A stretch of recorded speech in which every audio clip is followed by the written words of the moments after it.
everyone. My name is Ari, and welcome to Made of Mettle, a motivational podcast where we tell stories about regular people overcoming insurmountable odds. So greetings to all as we gracefully go into one of the greatest and greenest seasons of the year, all glorious springtime. I absolutely adore the start of spring. I love the energy of newness and growth that is so prominent during this time of year. And also, I love to soak up the sun. So winter can be a bit of a drag for me sometimes, but shout out to Christmas for breaking it up, but always ecstatic to see those new buds a-bursting. Now, it's the first week of April and we're going into a new season, and I wanted to feature someone strong to really kick off this equinox with a bang. And the person I chose is a bit of a rock star in pop culture as well as in the science world, which I know a very uncommon combination, but it describes this person so well. This will also be a total shocker for my regular listeners in that although this person is quite prominent in our history, making several pioneering discoveries in research and science, I honestly knew very little about their actual life story. I've seen them featured in so many cartoons, TV shows, and movies that I feel like I should know more about this person. So it was truly a pleasure to research them and to share this story with you all, as always. Not to mention, the impact this person has made on the world is undeniable, especially in our understanding of the world we live in, and more importantly, the universe we live under. I'm really eager to get this started, so let's get right into it. This week, we'll be covering the seeker, the sage, the scientist, Stephen Hawking. Stephen Hawking was born on January 8th, 1942 in Oxfordshire, England. Shout out to my January babies. Stephen was the oldest of 4 children born to his parents, Frank and Isabel. Both of his parents had career within research and the medical field, which was a feat for his mother, as women weren't often seen as working in these fields at that time period. Stephen's father was a researcher of tropical diseases, and his mother worked at a medical research facility. Although each held steady positions within the medical community, the family struggled financially and lived quite a meager lifestyle. Just to give some historical context, though, they were also living in England during World War II, which, of course, put another layer of significant stress and financial strain on the family's lifestyle. Their home was described as in constant disrepair, and the family's only form of transportation was a converted London taxicab. Although the family didn't necessarily have the best financial circumstances, wealth wasn't something that they particularly valued. Stephen's family was often described as eccentric and highly intelligent, as they put education at the top of their priorities for themselves and their children, even at the risk of sacrificing comforts in its pursuit. I honestly am a huge fan of putting education above wealth because education can be used to attain wealth, but it doesn't always work the other way around, if you know what I'm saying. So the family definitely had their priorities straight. Stephen's family worked hard to put him in the best schools, which were usually private and required school fees. As the family weren't in the best position financially, they relied heavily on scholarship and aid from the schools. As such, Stephen was able to attend some great schools, although surprisingly, he didn't excel academically in the traditional sense. Through his elementary and middle school days, Stephen was described as mechanically inclined and showed a clarity for understanding complex concepts that most of his peers struggled with. Stephen was also super active as he enjoyed climbing and took an interest in sports in school. Stephen entered higher education at University of Oxford when he was just 17 years old. At first, Stephen was shy and lonely, bored with school and struggling to connect with his peers. Reportedly, he focused very little on his academic work and would only study about an hour a day. As Stephen progressed throughout school, he would make a concerted effort to participate in the college lifestyle, even joining a rowing team to encourage camaraderie and teamwork. In spite of his more relaxed approach to studying, Stephen was able to graduate from the University of Oxford with honors, with a degree in natural science, which is a testament to his intelligence on its own. His father wanted him to go into the medical field, but Stephen wasn't interested in that. After leaving University of Oxford, Stephen began his graduate studies at University of Cambridge for a PhD in cosmology. According to Stephen's mother, her and the children would lay out in their backyard looking at the sky after dark, and she always noticed how enthralled Stephen would be with the stars and universe. When Stephen first entered the University of Cambridge, he encountered significant challenges. Firstly, he had never truly excelled in mathematics, and that was a huge cornerstone in studying cosmology. He'd also been disappointed that he hadn't been assigned to his preferred supervisor, who was an astronomer. Instead, he was assigned to one of the founders of cosmology, who really emphasized his need to grasp complex mathematical concepts in order to succeed in his studies. Stephen was hugely disappointed by his initial graduate experience within his first year, and that was about to take an even more tragic turn. Stephen was beginning to have noticeable difficulty with basic motor skills, such as walking and speaking. He noticed that sometimes he would slur his words or would have multiple falls because he wasn't able to walk without issue. Stephen's symptoms began to manifest when he was studying at University of Oxford, but he'd largely ignored them or written them off as simple one-off mistakes. It was during his first year of graduate studies, when Stephen was just 21 years old, that these symptoms became too prominent to ignore, and his father became aware of his condition. His father made Stephen see a doctor, and he was subjected to weeks of testing, where Stephen had to live at a medical facility while doctors worked hard to determine his diagnosis. After doctors reviewed all the results related to Stephen's condition, they were able to give Stephen a diagnosis that he was in the early stages of ALS, or Lou Gehrig's disease. Now, I wanted to include this definition of ALS that I'd retrieved from the ALS.com website for anyone who isn't familiar with the disease. ALS is a progressive neurodegenerative disease that affects nerve cells in the brain and spinal cord. Essentially, Stephen was losing the ability to control his muscles and basic motor skills. Doctors predicted that Stephen had 2 years to live, tops. Naturally, Stephen and his family fell into a deep depression after hearing the news. Now, as someone as smart as Stephen, I could only imagine all the scenarios going through his head as he processed the implications of his diagnosis. I mean, it must have been absolutely devastating to know exactly what was happening to you and sort of pondering what your future would look like going forward and how short, essentially, of a lifespan that you were predicted to have.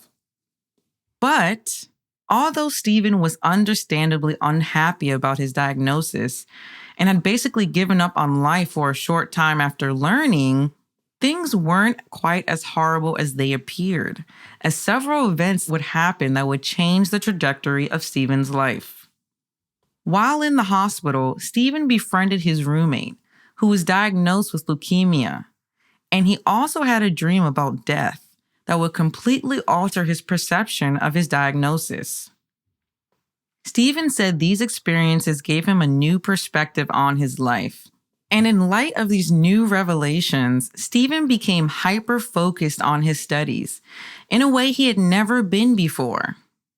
If you recall, before his diagnosis, Stephen struggled with school as he wasn't motivated, and he would describe himself during that time period as bored with life. After his diagnosis, Stephen was determined to finish his PhD as he was racing the imaginary clock. Stephen would receive his diagnosis around 1963, and by 1966, he had completed his doctoral program and was awarded his PhD. Stephen began his rise in the cosmology community as a leader in research when he had published a highly regarded essay alongside a colleague in 1966. By 1969, he had completely lost the use of his legs and was bound to a wheelchair, but the disease had not taken his life as predicted, and he was still very much engaged in his research. Stephen began doing extensive research on black holes and other profound theories on the universe by the early 70s, working closely with other researchers in the field. In 1974, Stephen published research that completely upended everything the scientific community knew about black holes at the time and catapulted him into celebrity status. The paper was a culmination of research with a colleague, Roger Penrose, who had also made significant scientific contributions surrounding the formation of the universe. In that same year, Stephen was appointed as a Fellow of the Royal Society, one of the youngest scientists to become a Fellow, which was an extremely high honor. And I want you guys to keep in mind that this was a guy who was suffering from immense health issues and declining independence, as he had to have almost 24/7 care. This was also someone who had been largely unengaged with his academics throughout most of his school career. In 1975, Stephen would return to Cambridge as a staff, and he would also receive several awards for his research that year, including the Albert Einstein Medal, as well as an honorary doctorate from the University of Oxford. In 1979, Stephen was named the Lucasian Professor of Mathematics, one of the most respected teaching positions at University of Cambridge. This was all being received by a person who didn't even excel or enjoy mathematics when he first began his journey into higher education.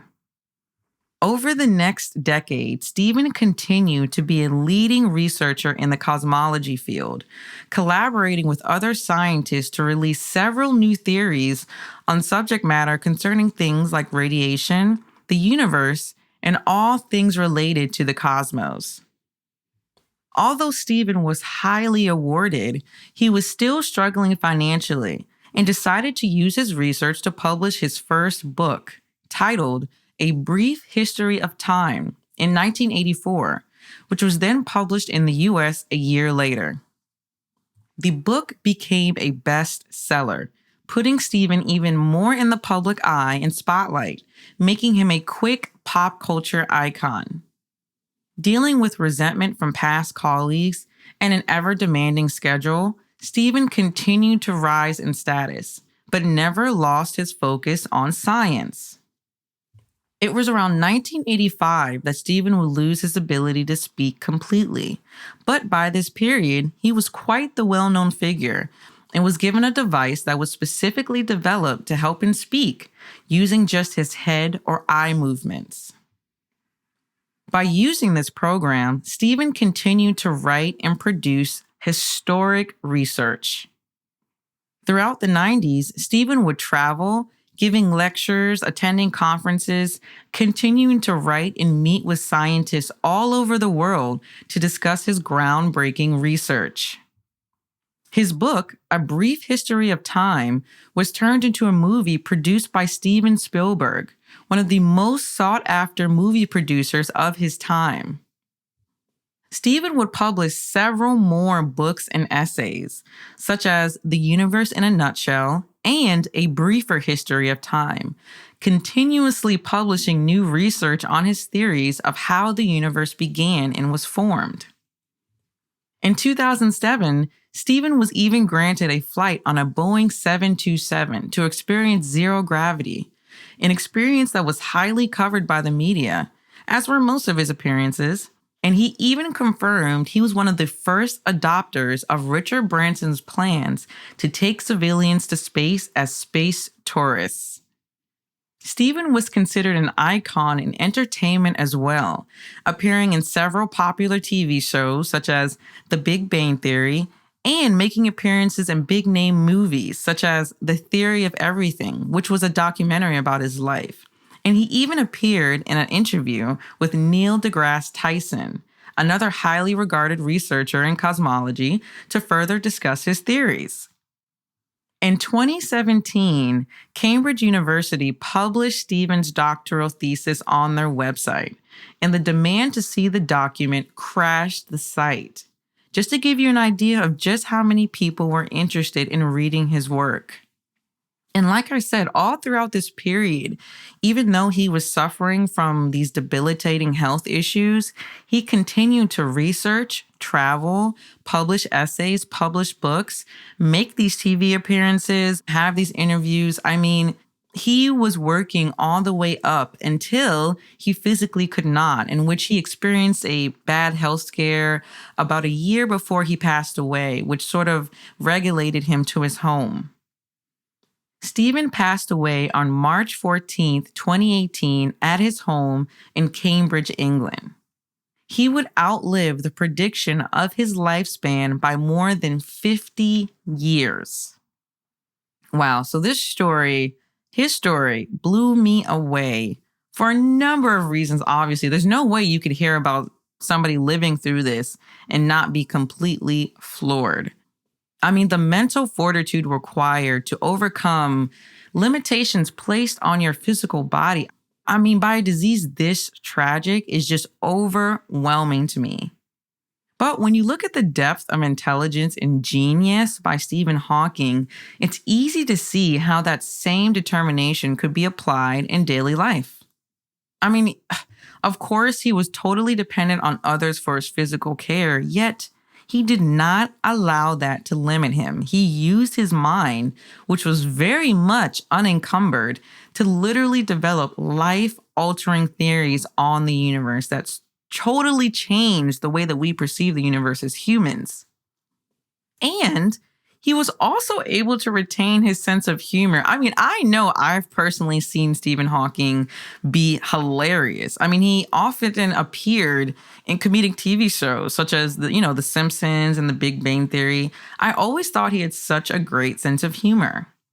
The absolute grit this man possessed was astounding, and his contributions to science will literally live on forever. He is forever immortalized by his work and will, leaving a legacy that is a shining example that you can rewrite your future, okay? Even against the worst odds. Doctors said he would only live 2 years.